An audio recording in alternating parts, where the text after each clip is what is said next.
मुंबई महानगरपालिकेच्या वतीनं 2010 साली छत्रपती शिवाजी महाराज पार्कच्या बाजूला संयुक्त महाराष्ट्र दालन जे आहे ते या ठिकाणी उभारण्यात आलेलं आहे। त्याच सध्या मी दालनामध्ये आहे आणि ह्या दालना अनेक वर्षांपासून दुरावस्था असल्याचं चित्र या ठिकाणी आपल्याला पाहायला मिळतंय। संयुक्त महाराष्ट्राच्या चळवळीमध्ये ज्या हुतात्म्यांनी बलिदान दिलं यांची स्मृती म्हणून जे आहे ते या ठिकाणी दालन मुंबई महानगरपालिकेच्या वतीनं उभारण्यात आलेलं आहे आणि या दालनाची दुरावस्था जी आहे ती आपण पाहू शकतो की संपूर्ण या दालनाला जे आहे ते वरचं सीलिंग जे आहे ते सीलिंग पडल्याचं आपल्याला पाहायला मिळतंय।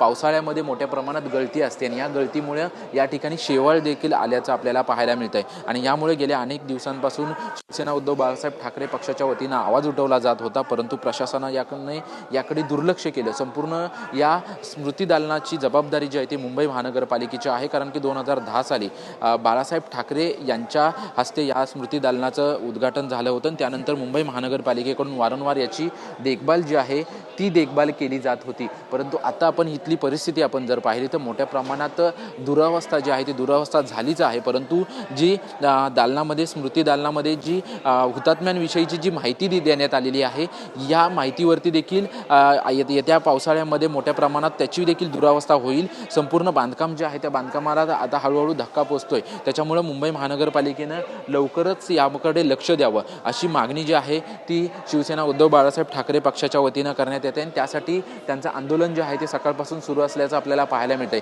या ठिकाणी आपण पाहू शकतो हुतात्मा स्मृती म्हणून जे आहे ते या ठिकाणी उभारण्यात आलेलं आहे, परंतु त्याच्या वरच्या जर सीलिंग आपण पाहिलं तर जी AC लावलेली आहे त्या ACच्या बाजूला संपूर्ण शेवाळ जे आहे ते शेवाळ आल्याचं आपल्याला पाहायला मिळतंय। शिवसेना उद्धव बाळासाहेब ठाकरे पक्षाच्या वतीनं या ठिकाणी सकाळपासून आंदोलन केलं जातंय। या ठिकाणी दादरमधले आणि प्रभादेवीचे नगरसेवक जे आहेत ते उपस्थित असल्याचं आपल्याला पाहायला मिळत आहेत। विरोधी पक्षनेत्या किशोरीताई आपल्यासोबत आहेत, आपण त्यांच्याशी बातचीत करणार आहोत। ताई, याच्या अगोदर देखील आमदारांनी खासदारांनी आवाज उठवला होता, पाठपुरावा वारंवार इकडचे सर्व स्थानिक नगरसेवक करत होते, अजून देखील अधिकारी तुमच्या भेटीसाठी आलेले नाहीत, आज पाहणी तुम्ही केलेली आहेत, काय तुमच्या भावना? ज्या अंबी आता खरे म्हणजे इथे जेव्हा व्हिजिट चालू होती तेव्हा ते शिवाजी पार्कमध्येच होते आणि का कुठल्या कोणाच्या झाशीमध्ये कळत नाही, म्हणजे कोणाच्या आज प्रशासक म्हणून गेली 4 वर्ष तेच काम करतायत, 4 वर्ष तेच काम करतायत इथे, आणि तरी पण महाराष्ट्र दालनासाठी बजेटही प्रोव्हिजन झालेली नाही। महाराष्ट्र दालनाला एवढं फंगस लागलेलं आहे। संयुक्त महाराष्ट्र दालन हे मुंबईकरांसाठी किंवा संपूर्ण एक पर्यटनाचा हा भाग येतो। महाराष्ट्र कसा मिळवला, कोणी मिळवला, किती आंदोलनं केली, याची सगळे इतिहास या संयुक्त महाराष्ट्र दालनामध्ये 2009ला याचं उद्घाटन झालेलं आहे। बाळासाहेबांच्या हयातीमध्ये हे दालन उभं केलेलं आहे। 91,000 करोडचं बजेट ज्या पद्धतीने गेल्या 4 वर्षात तोडलं गेलं त्याच्यामध्ये संयुक्त महाराष्ट्र दालन यांना दिसलं नाही का, लक्षात आलं नाही का, आणि याला आजही बजेटही प्रोव्हिजन झालं नाही आहे। आम्हाला तोच प्रश्न आहे की प्रशासक म्हणून जेव्हा हे सगळे लोक काम करत होते त्यावेळेला यांना का दिसलं नाही, कारण अनेक करोडो रुपये जे शिंदे गुटमध्ये गेले त्यांना दिले गेले, त्या आमदारांना दिले गेले। आत्ताच विशाखाताईंनी सांगितलं 500 कोटी सिद्धिविनायक मंदिराला दिले, चांगली गोष्ट आहे, पण त्याच्यामध्ये अधिक 5-10 कोटी या जर महाराष्ट्र दालनाला दिले असते तर ते महाराष्ट्र दालनही अधिक ताकदीने किंवा अधिक सुशोभीकरणाने उभं राहिलं असतं। परंतु बाळासाहेबांचे विचार आहेत सांगायचे, पण त्याच्या पूर्ण उलट बाळासाहेबांनी बनवलेल्या वास्तूकडे दुर्लक्ष करायचं असं मला वाटतं। विशाखाताई देखील आपल्यासोबत आहेत, आपण त्यांच्याशी बातचीत करणार आहोत। ताई, तुम्ही प्रशासनाशी वारंवार पाठपुरावा करत होतात, निधी मिळत नाही की प्रशासनाचं दुर्लक्ष आहे? नाही, प्रशासन सांगतं, म्हणजे आम्ही आत्ता 20 दिवसापूर्वी परत इथे व्हिजिट मारली, त्यावेळेला अंबी साहेबांना बोलूनच आम्ही व्हिजिट मारली। DMC अंबीनी सांगितलं की आम्ही ह्याचा एक प्लॅन बनवलं आहे, तर आम्ही सांगितलं की तुम्ही आम्हाला तो प्लॅन दाखवा, तर ते म्हणाले दाखवतो। 15-20 दिवस झाले त्यांनी काही प्लॅन आम्हाला दाखवलं नाही, मग आम्हाला हे टोकाचं पाऊल उचलायला लागलं आणि आज आम्ही आंदोलन केलं। आंदोलन आम्ही एवढ्याच करता केलं की ज्या महाराष्ट्राच्या ज्या हुतात्म्यांमुळे आणि त्यांच्या त्यागामुळे जो महाराष्ट्र आम्हाला मिळाला ते दालन आज इथे उद्धव साहेबांनी त्यावेळेला उभं केलं 2009-08ला, त्याच्याकडे काही लक्षच दिलं नाही आहे. तुम्ही बघितलंय, तुम्ही सगळं इथे फंगस वगैरे लागले.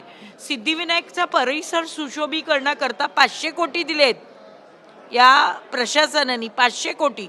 सिद्धिविनायकचं मंदिराकरता आमचं काही ऑब्जेक्शन आहे, पण 500 कोटी जर तुम्ही परिसराला दिलेत, त्यातले 5 कोटी तरी तुम्ही संयुक्त महाराष्ट्र दालनाला द्यायला पाहिजे होते, जिथे महाराष्ट्राचा इतिहास लिहिलाय.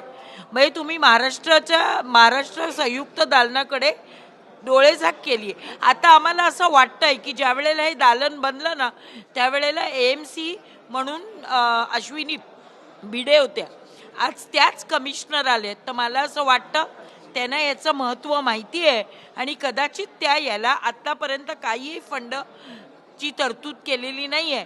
पण आज आमचं हे आंदोलन झालं आहे, Ashwini Bhide MC municipal commissioner आहेत, तर कदाचित त्या ह्याच्याकडे लक्ष देऊन काहीतरी तरतूद करतील अशी आम्हाला आशा आहे. सकाळपासून पाहणी करताय तुम्ही, या ठिकाणची परिस्थितीचा आढावा घेताय. तुमचं म्हणणं होतं की कुठेतरी खाजगीकरण करण्याचा डाव आहे, कबुतरं या ठिकाणी येत आहे, दुरावस्था झालेली. हां, म्हणजे माझं नाही, महेश सावंत म्हणाले की खाजगीकरण करण्याचा महानगरपालिकेचा डाव आहे, असं महेश सावंत म्हणाले.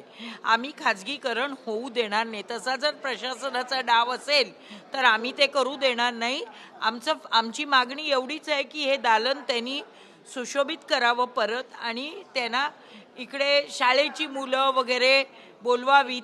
महानगरपालिकेच्या शाळेतली मुलं आली ना तरीसुद्धा हे दालन चैतन्यमय होईल. प्रायव्हेट शाळा तर आपण बोलूच, पण महानगरपालिकेच्या शाळेतली मुलं बोलवली पाहिजेत. आणि इथे जे स्विमिंग पूल आहे तिथे विविध स्पर्धा घेतल्या पाहिजेत, म्हणजे या वास्तूला एक चैतन्य निर्माण होईल, असं मला असं वाटतं. प्रशासनाने याच्याकडे लक्ष दिलं पाहिजे.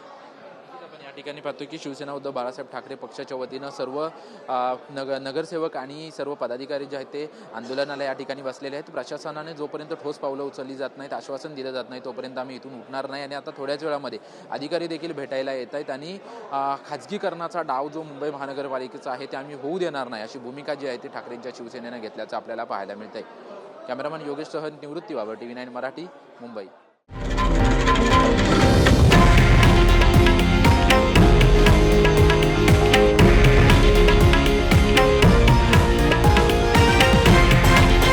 हे आहे देशातील नंबर 1 न्यूज नेटवर्क आणि आपण पाहत आहात TV9 मराठी, एकमेव.